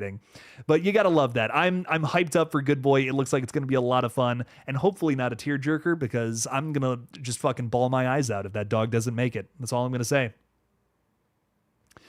Wrestling God is saying, Jake, I got a perfect way to bring back Stu. As the killer without doing anything awful or silly, with everybody being satisfied with the whole idea of him being alive. Hit me with it, Wrestling God. I'm always down for it. Horror is saying, I want to see the past killer return in video footage from the night of Marine's murder. It would fit in so well with the franchise. That would be fun. I would be so down for some sort of flashback. That could be cool. Could I do a Final Destination 7 theory stream? Absolutely. Yeah, absolutely. We could totally do that at some point in the future. And we are actually doing a Final Destination stream later on this week. On Friday, we are live ranking all of the kills in the entire Final Destination franchise so far. So stop on by for that. It is going to be very fun. Really excited to do that later on this week on Friday night. So stop on by. We're doing another tier maker stream or whatever where the audience can participate. So you guys have seen me do a video talking about 1 through 5, ranking those kills, but we'll be doing it all live. So who knows how that bracket's going to end up. I'm quite excited. It's going to be very fun. So Final Destination stream coming at the end of the week. It's going to be fun. So a few things that Erica is throwing out into the chat here. We have a horror Discord where you can talk horror 24/7. Make sure to stop on by there and join up. It'll be fun. Always a good time in there, seeing what you guys got to say outside of just YouTube comments, which is nice. And also check out my gaming channel, GullGotha. Erica's throwing out a link for that right now. Go subscribe. We just got it to the first level of monetization. Now we're trying to reach those 4,000 hours. So please subscribe and check out some of the streams. We are live every Tuesday and Thursday night over there. So stop on by. It's always a good time. We're playing some crazy new horror games like Dead by Daylight, Repo, even Alien Isolation. So lots of fun stuff happening over there. Definitely go subscribe. It's going to be a good time. What else is going on here? We got Gina saying, I think they're talking about a prequel to Weapons. We were talking about that. I hope they don't do it though. Piggy is saying, is Good Boy going to be a Scooby-Doo type movie? I feel like it's going to be more of like kind of how a Conjuring movie runs, but following a dog instead of a person or people trying to stop the demons. I think that's actually kind of interesting because we've always had the trope with, ghost stories, Amityville horror movies, Conjuring movies, whatever, where the dog is barking at nothing and you're like, ooh, that's spooky. And then maybe the dog dies and it's like, oh my God, that's crazy. This is kind of taking that trope and making a whole movie about it. That's kind of how I feel about Good Boy. And that's a reason I'm really interested in seeing it later on this year. Not a lot of PG-13 horror captures my attention quite like this movie too. So it's kind of moving up my list in terms of highly anticipated things. Coming out on October 3rd, by the way, which is the same day as Shelby Oaks and VHS Halloween. So I don't know what I'm going to cover that day. All 3 of those movies are things I'm highly anticipating all the same day. Starting October, it's going to be madness on this page. I just want you guys to know 3 reviews in a row. It's review is what it's going to be that weekend. So definitely stop on by in October. Hopefully you're here until then too. Hopefully you're here in rest of August, then September, and then October too. But I'll tell you what, October, it's going to be a fun time to be hanging out around here. But I think honestly now, like from now to like the end of October, it's just going to be fucking chaos. Actually, now until like the middle of November, dude, I just realized that we have Predator Badlands that first week of November. And then the Running Man the second week, and then Scream 7 coverage is going to start. That's likely when we're getting the first Scream 7 trailer. Wow, it's going to be, I'm going to have no time to take a break. I usually like to take a break that first week of November after how crazy spooky season is, but I don't think I'm going to have time. It's going to be nuts. Lots of things to cover on the page, baby. But being busy is good, let me tell you. We love it. Massive Man Studios, welcome to the stream, my friend, saying, have you ever thought about doing watch-along streams of the Final Destination movies? Yeah, I mean, I would totally be down for that. I always just feel like I'm doing nothing on a watch-along stream. And with someone with anxiety like myself, it's tough to just kind of sit there and watch a movie. I'm going to talk over it the whole time. And I feel like some people don't want that. But maybe some people do. I don't know.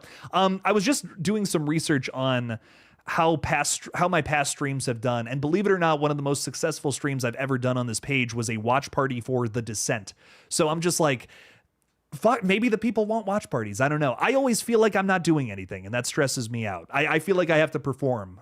I feel like I'm on a stage right now, getting sweaty and cracking jokes and throwing horror takes out there. But I don't know. Maybe it's a good excuse to sit down and watch a movie. You know what I mean? Because sometimes, for me at least, personally, I like just can't find the time to sit down and watch a movie. But if there's like a scheduled time period where it's like, we're going to sit down and watch this fucking thing, then there it is. That's the excuse that maybe some of us need to push and actually sit down and rewatch this thing. So, maybe I will consider doing that at some point in the future. It would be nice. It would be fun to just sit here and watch a movie. I mean, there's nothing wrong with that at all. So I will absolutely consider that sometime soon. Maybe as we get a little deeper into spooky season.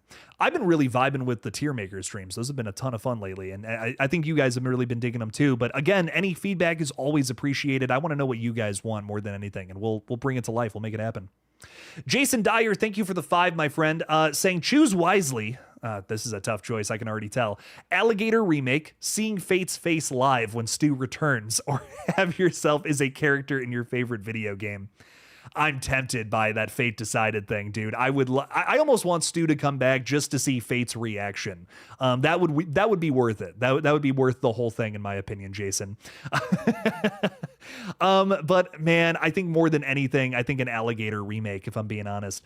I would love the idea of being in one of my favorite video games. Like maybe I could be a Dead by Daylight survivor or something. That would be wild. But an Alligator remake, oh boy, I want that more than anything. Give it to me, baby. Let's go.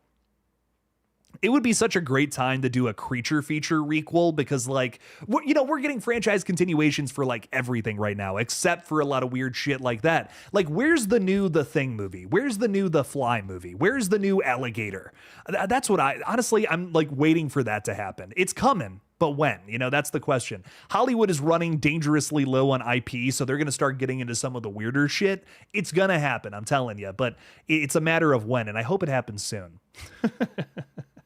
But Jason, I love that. The Alligator remake is imminent. We're going to get it sometime soon, my friend. I love it. Thank you for the 5. Appreciate the support, my friend. Soul Hates, is that what I'm reading here? Thanks for being a member, my friend. I like that name. Saying, I don't think it would be hard to get a Ghostface customer. They seem to be a dime a dozen still. Stu wouldn't need his old one. Get a Ghostface, like a mask over the counter. Stu wouldn't need his old one. Like he could buy a new mask is kind of what you're saying, essentially. Yeah, I mean, Stu's mask is with what was being used by our former Ghostface killers in Scream 6. So if he is back for 7, you're right, he's going to need a new one. Unless somehow he got that mask back. I don't know. We'll have to see. That would be fun to learn more about in the next one, I'm sure. Maybe Stu comes back. You never know.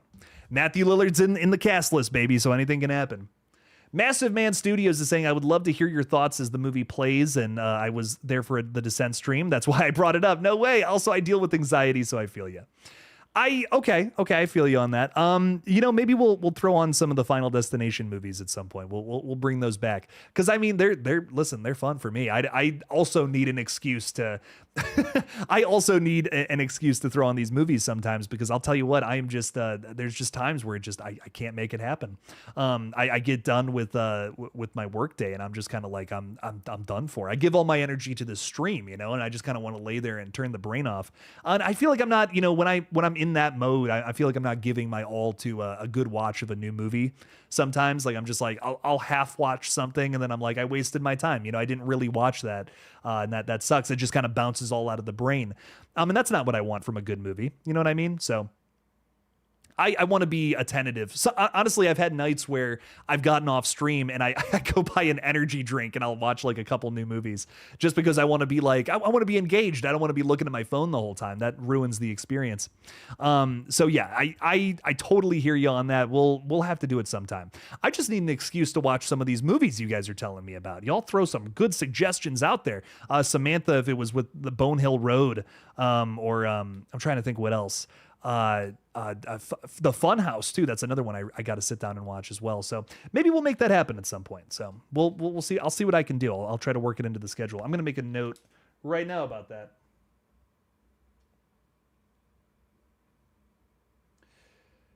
Because something else we're doing is we're doing later gaming streams. So I'm wondering if like Tuesdays and Thursdays I can just do like watch parties. So like we get movie watches in. That could be fun. That actually could be kind of cool.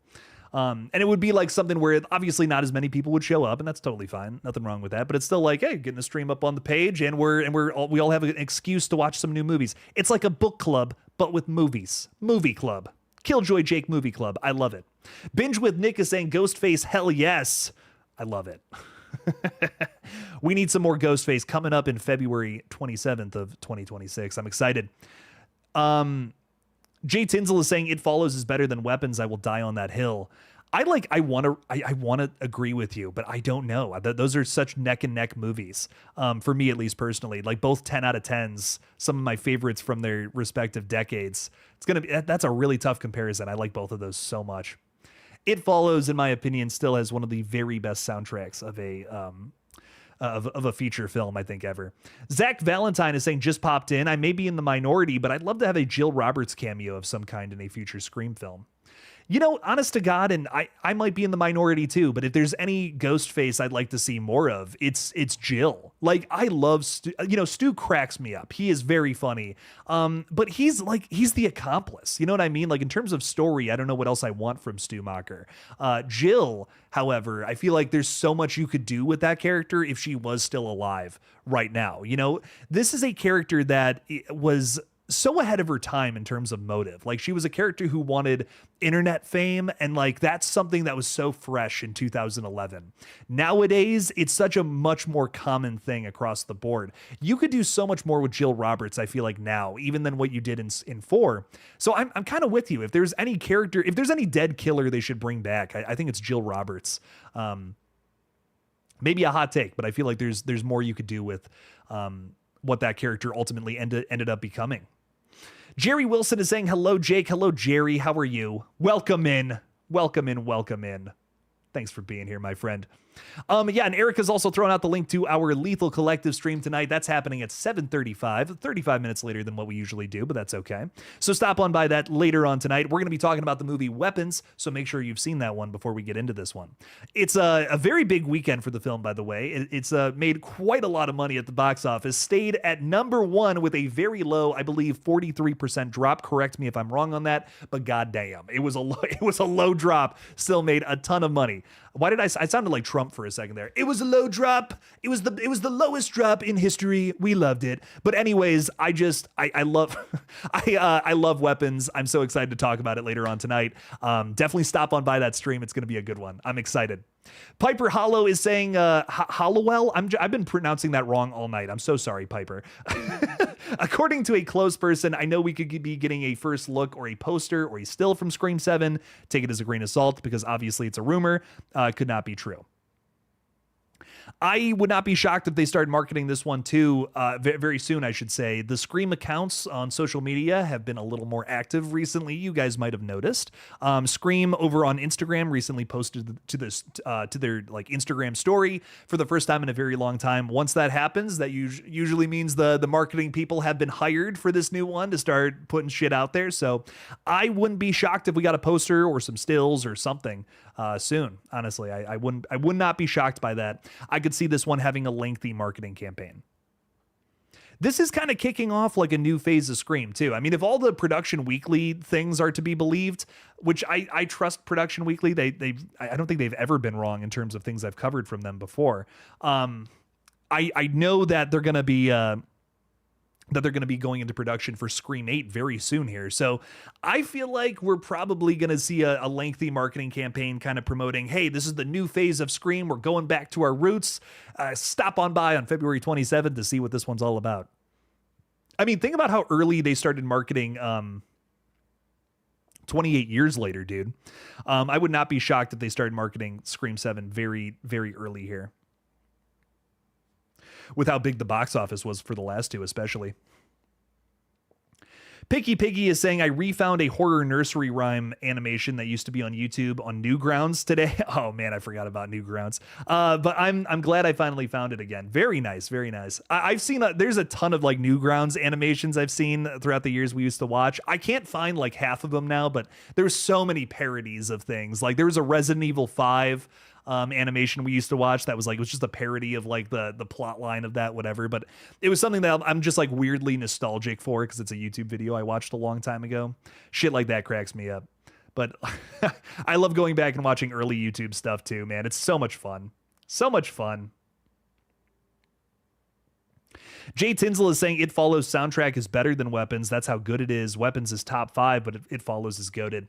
Yeah, you know, that's a really good point. Weapons does have a very good soundtrack, or score, I should say. I love the score of Weapons, but man, It Follows is better. Yeah, I am with you on that one.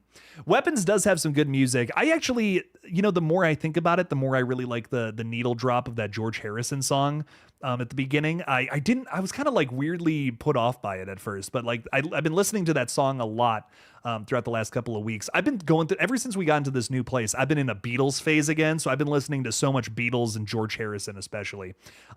This might be a hot take, but in terms of solo stuff, George Harrison's is like maybe my favorite. Love some George Harrison music, but I've been listening to a ton of Beatles and his music, and it's been I don't know, I've been kind of, I think it was Weapons that might have kicked that off, but I just, ever since we got into this new place, I've been nonstop listening to that kind of that like 60s 70s music like that. It's been really fun.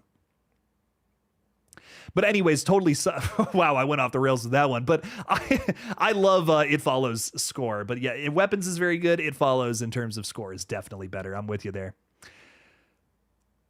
Hate. I'm pronouncing that so poorly. I'm so sorry, my friend. Thank you for being a channel member, though. Saying, if you had a DBD character, it's all about the scream. What would you rather have, a scream to troll killers or one to make them feel bad for hooking you?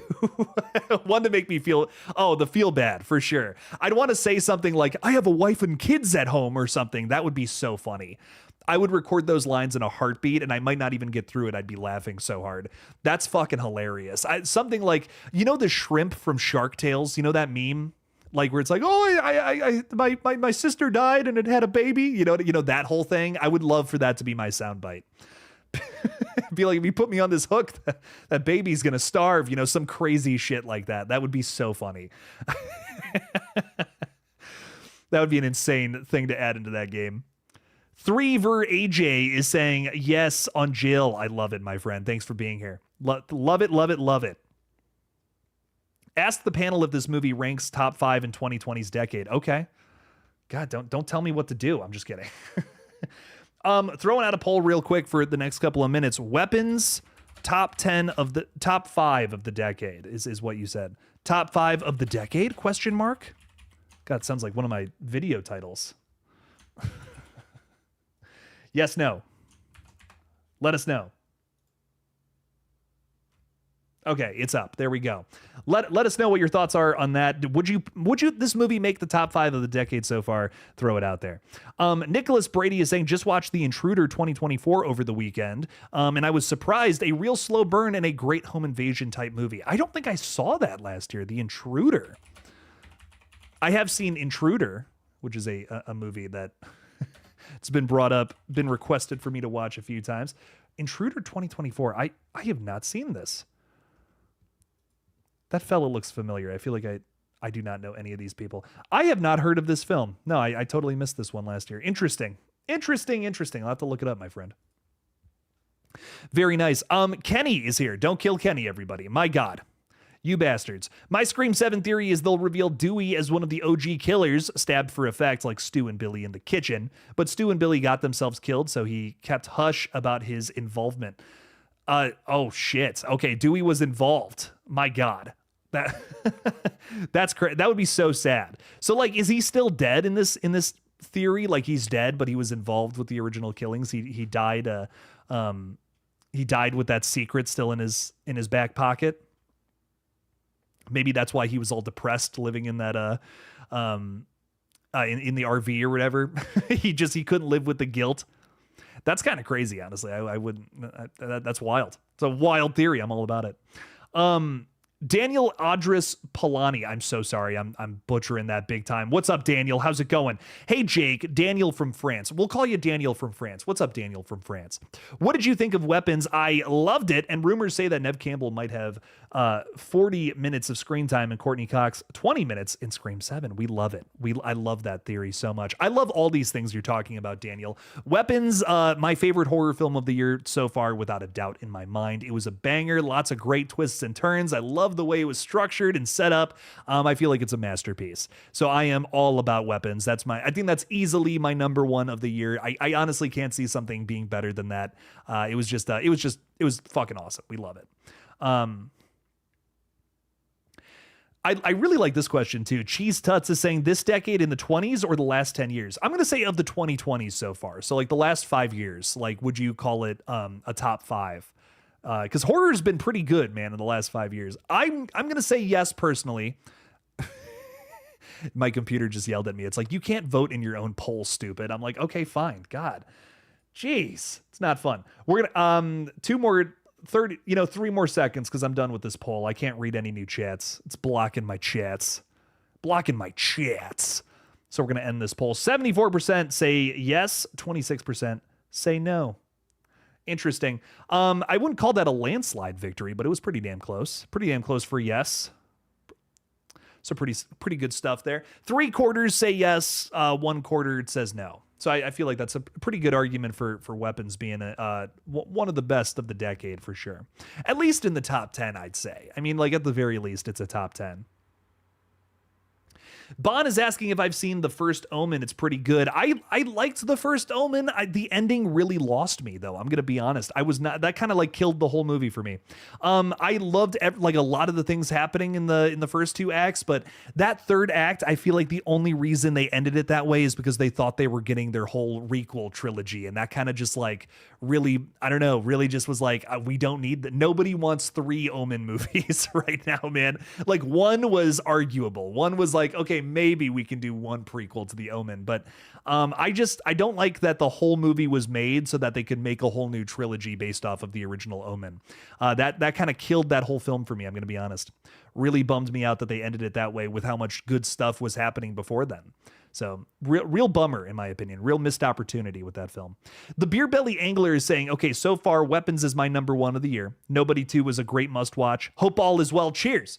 I hope you're catching a lot of fish, my friend, and drinking a lot of beer, having fun. Nothing wrong with that, dude. I agree, though. Weapons is a banger. I got to see this Nobody too, man. I got to watch that whole franchise. That's a franchise I've been very in the dark about from some time. So I got to definitely get in on that at some point. Ty Lee is saying, glad you're still on, just got home. I'm glad you're here, Ty Lee. Thanks for being with us. Thanks for being a member, dude. Ty is just stuck with us all these years, by the way, and I really appreciate that support, my friend. You've been here for a very long time hanging out on the page, hanging out in the stream. So thanks for being here, my friend. Thanks for thanks for being on the channel, man. It always means a lot.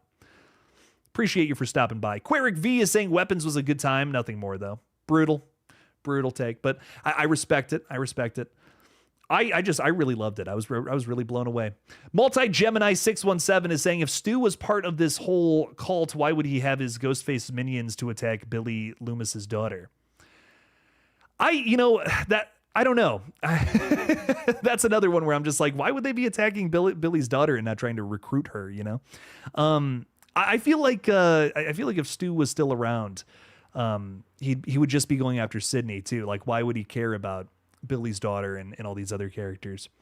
I think the one thing about the Stu thing that I really just don't know how I could see it making sense is that Stu's been here the whole time. Like that, I don't know. I just don't think he would work with all the killers we've seen in the last two movies.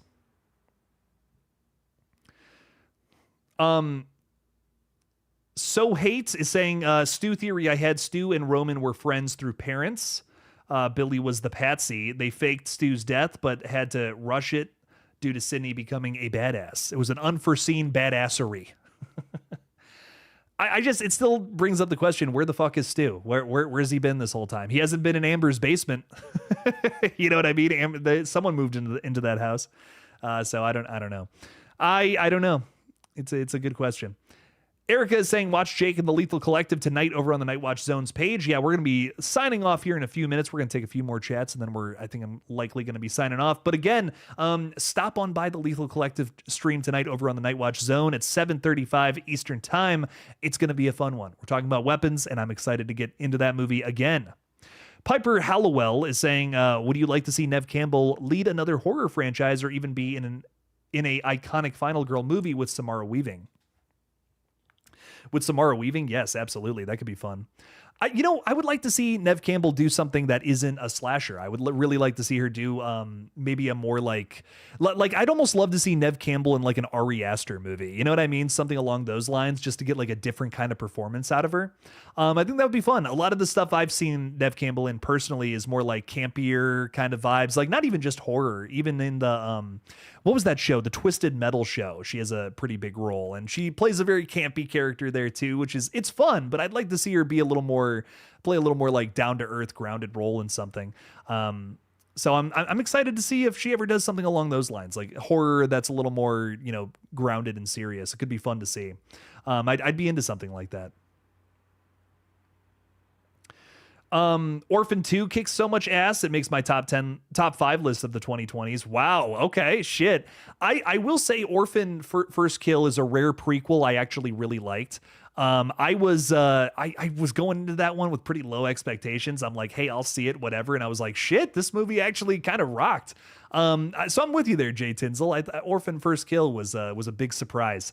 I was not expecting to like that one so much, but it actually does add a lot of context to the original Orphan, and still finds a way to be shocking and surprising. Like there's a pretty damn good twist in that movie that's like, oh fuck, they found a way to do this. It's no wonder we're getting a third film. Honestly, Orphan First Kill was a big surprise from that year. I don't know if I would call it top 5 of the decade, but maybe of that year. I think there's an argument for top 10 for sure. I really liked it. Favorite film of the X trilogy?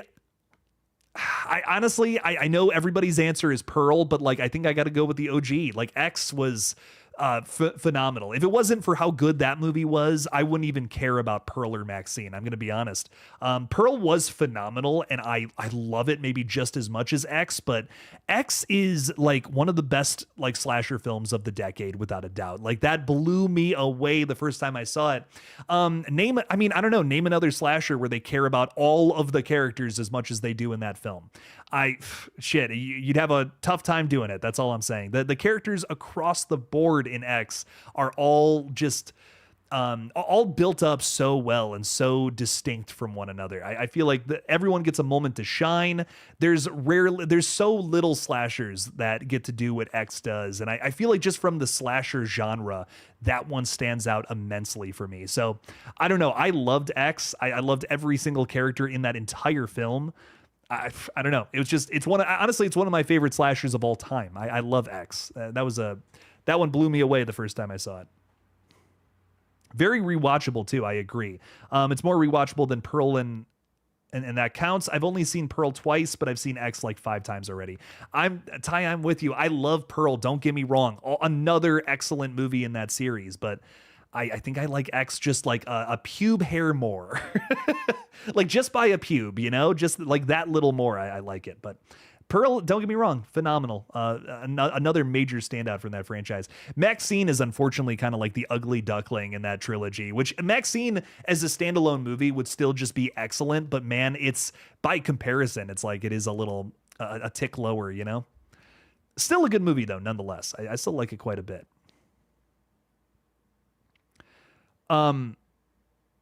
Piper Hollowell is saying, I know you don't like talking about The Strangers. I do like talking about The Strangers.